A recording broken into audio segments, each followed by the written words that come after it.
역대하 20장.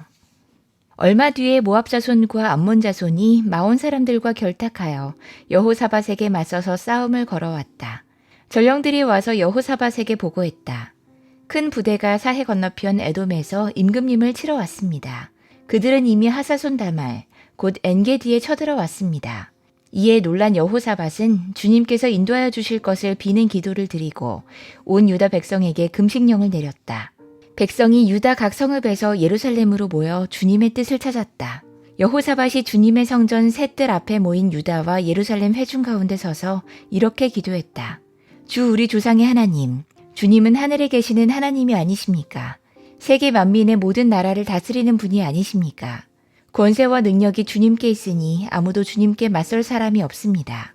우리 하나님 주님께서는 전에 이 땅에 사는 사람들을 주님의 백성 이스라엘 앞에서 쫓아내시고 그 땅을 주님의 벗 아브라함의 자손에게 길이 주신 분이 아니십니까? 그래서 우리는 이 땅에 살면서 주님의 이름을 빛내려고 한 성소를 지어 바치고 이렇게 다짐한 바 있습니다. 전쟁이나 전염병이나 기근과 같은 재난이 닥쳐온다면 하나님 앞, 곧 주님의 이름을 빛내는 이 성전 앞에 모여서서 재난 가운데서 주님께 부르짖겠고 그러면 주님께서 들으시고 구원하여 주실 것이다 하고 말했습니다.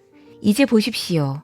암몬 자손과 모압 자손과 세일산에 사는 사람들이 우리를 저렇게 공격해 왔습니다. 옛적에 이스라엘이 이집트에서 나올 때에 주님께서는 이스라엘이 그들의 땅으로 들어가는 것을 허락하지 않으셨습니다. 그리하여 우리 조상은 그들을 멸망시키지 않고 돌아와야만 했습니다. 그런데 이제 그들이 우리에게 안갚음을 하는 것을 보십시오. 주님께서 우리에게 유산으로 주신 주님의 땅에서 우리를 쫓아내려 하고 있습니다. 우리 편을 드시는 하나님, 그들에게 벌을 내리지 않으시렵니까? 우리를 치러 온 저 큰 대군을 대적할 능력이 우리에게는 없고 어찌할 바도 알지 못하고 이렇게 주님만 바라보고 있을 뿐입니다. 유다 모든 백성은 아녀자들까지도 모두 주님 앞에 나와 서 있었다. 그때 마침 회중 가운데는 야하시엘이라는 레위 사람이 있었는데 그에게 주님의 영이 내리셨다. 그의 아버지는 스가리아이고 할아버지는 브나야이고 증조는 여이엘이고 고조는 마따니아이다. 그가 이렇게 말했다. 온 유다와 예루살렘에 사는 사람들과 여호사밧 임금님은 들으시기 바랍니다. 주님께서 여러분에게 말씀하십니다. 적군이 아무리 많다 하여도 너희들은 두려워하거나 겁내지 말아라. 이 전쟁은 너희가 하는 것이 아니라 나 하나님이 맡아 하는 것이다. 너희는 내일 그들을 마주하여 내려가라. 적군은 시스 고개로 올라올 것이다. 여루엘 들 맞은편에서 너희가 그들을 만날 것이다. 이 전쟁에서는 너희가 싸울 것이 없다. 너희는 대열만 정비하여 굳게 서서 나 주가 너희에게 승리를 가져다 주는 것을 보아라. 유다와 예루살렘아, 너희는 두려워하지 말아라. 겁내지 말아라. 내일 적들을 맞아 싸우러 나가거라. 나 주가 너희와 함께 있겠다. 여호사밧이 몸을 굽혀 얼굴을 땅에 대니 온 유다 백성과 예루살렘 주민도 주님 앞에 엎드려 경배하고 고핫 자손과 고라 자손에게 속한 레위 사람들은 서서 소리를 높여 주 이스라엘의 하나님을 찬양했다. 백성은 다음날 아침 일찍 일어나서 드고와 들로 나갔다. 나갈 때 여호사밧이 나서서 격려했다. 유다와 예루살렘 주민은 내가 하는 말을 들으십시오. 주 우리의 하나님을 믿어야만 흔들리지 않습니다. 주님께서 보내신 예언자들을 신뢰하십시오. 우리는 반드시 이깁니다. 여호사밧은 백성들과 의논한 다음에 노래하는 사람들을 뽑아 거룩한 예복을 입히고 군대 앞에서 행진하게 했다. 그는 또 노래하는 사람들이 주님께 감사하여라.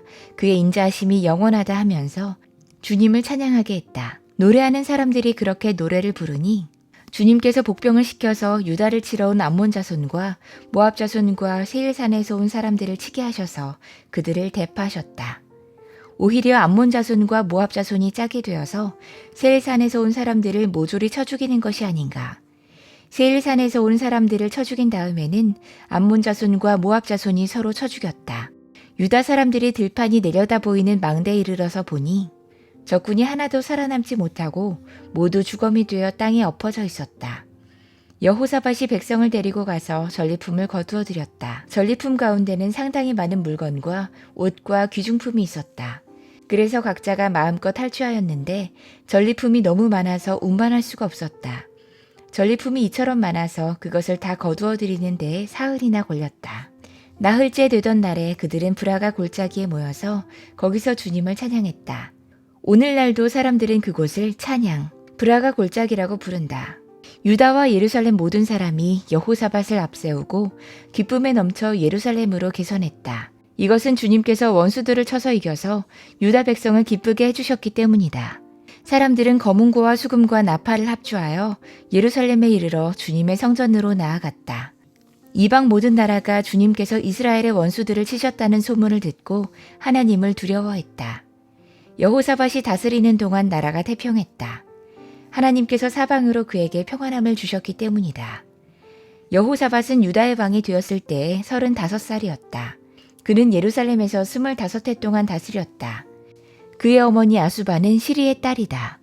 여호사밧은 자기의 아버지 아사가 걸어간 길에서 벗어나지 아니하고 그 길을 그대로 걸어 주님께서 보시기에 정직하게 행하였으나 산당만은 헐어버리지 않아서 백성이 조상의 하나님만을 섬기게 하지는 못했다. 여호사밧의 나머지 역사는 처음부터 끝까지 하나니의 아들 예후의 역사책에 다 기록되었고 그것은 이스라엘 열왕기에 올랐다. 한 번은 유다의 여호사밧 왕과 이스라엘의 아하시야 왕 사이에 동맹을 맺은 일이 있었는데 아하시야는 악행을 많이 저지른 왕이었다. 아하시야의 권유로 여호사밧이 다시스를 왕래할 상선을 만들었다. 배를 만든 곳은 에시온 게벨이었다. 그때 마레사 사람 도다와후의 아들 엘리에셀이 여호사밧에게 와서 임금님께서 아하시야와 동맹을 맺으셨으므로 주님께서 임금님이 만드신 상선을 부수실 것입니다 하고 예언했다. 그의 말대로 그 배는 부서져서 다시스로 가지 못했다.